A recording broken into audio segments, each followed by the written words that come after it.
Welcome to Nabadarpan YouTube channel. সকলকে স্বাগত জানাই নবদর্পণ ইউটিউব চ্যানেলে। ফ্রেন্ডস, সকলের কাছে অনুরোধ, এখনও পর্যন্ত যারা আমাদের চ্যানেলটি সাবস্ক্রাইব করেননি, আমাদের চ্যানেলটি সাবস্ক্রাইব করে আমাদের পাশে থাকুন এবং আমাদেরকে পরবর্তী ভিডিও বানানোর জন্য উৎসাহিত করুন। চলুন ভিডিওটা শুরু করি। আজকের আপনাদের সামনে আলোচনা করব যুবরাজ সিংয়ের জীবনী নিয়ে। যুবরাজ সিং একজন প্রাক্তন ভারতীয় ক্রিকেটার, যিনি সব ধরনের ক্রিকেট খেলেছেন। তিনি একজন অলরাউন্ডার, যিনি বাঁহাতি মিডিয়াম পেসে বল করতেন এবং মিডল অর্ডারে বাঁহাতি ব্যাটিং করতেন। তার পিতা পাঞ্জাবি চলচ্চিত্র তারকা যুবরাজ সিং।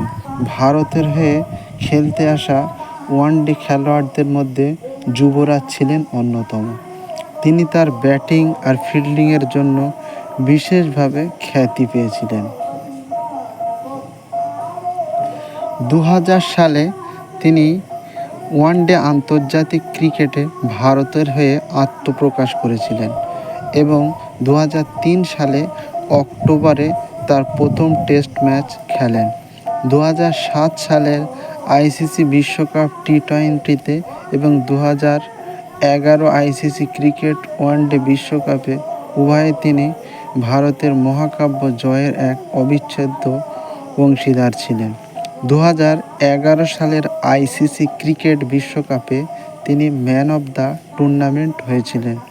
তিনি 2000 সাল থেকে 2017 সাল অবধি ভারতীয় ক্রিকেট দলের সদস্য ছিলেন।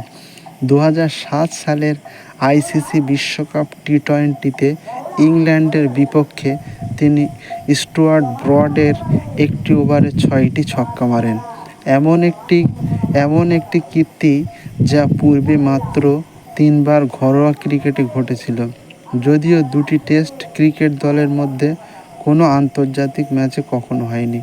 একই ম্যাচে তিনি আরেকটি কীর্তি স্থাপন করেন। টি-20 আন্তর্জাতিক এবং সমস্ত টি-20 ক্রিকেটের সবচেয়ে দ্রুততম 50 রানের রেকর্ড তিনি মাত্র 12 বলে 50 রান করেছিলেন।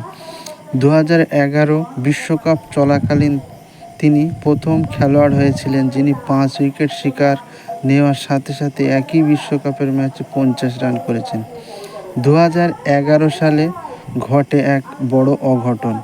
যুবরাজের বাম ফুসফুসে ক্যান্সারযুক্ত টিউমার ধরা পড়ে এবং তিনি বোস্টন এবং ইন্ডিয়ান পলেসে কেমোথেরাপির চিকিৎসা করতে চলে যান।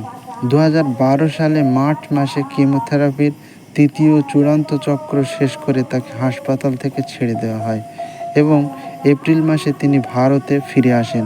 2012 বিশ্ব টি-20-র কিছুদিন আগে সেপ্টেম্বরে নিউজিল্যান্ডের বিপক্ষে একটি টি-20 ম্যাচে তিনি তার আন্তর্জাতিক প্রত্যাবর্তন করেছিলেন।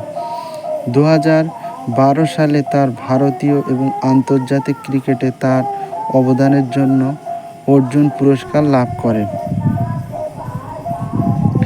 ভারতের দ্বিতীয় সর্বোচ্চ ক্রীড়া পুরস্কার। পরবর্তীকালে 2014 সালে তিনি ভারত সরকারের দ্বারা পদ্মশ্রী পুরস্কারে ভূষিত হন, ভারতের চতুর্থ সর্বোচ্চ বেসামরিক পুরস্কার।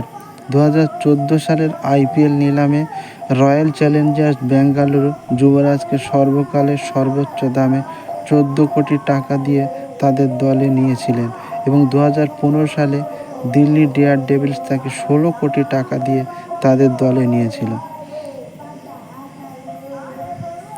সকলে ভালো থাকবেন, সুস্থ থাকবেন, আমাদের পাশে থাকবেন আর আমাদের চ্যানেলটি সাবস্ক্রাইব করবেন অবশ্যই। সকলকে রিকোয়েস্ট থাকলো।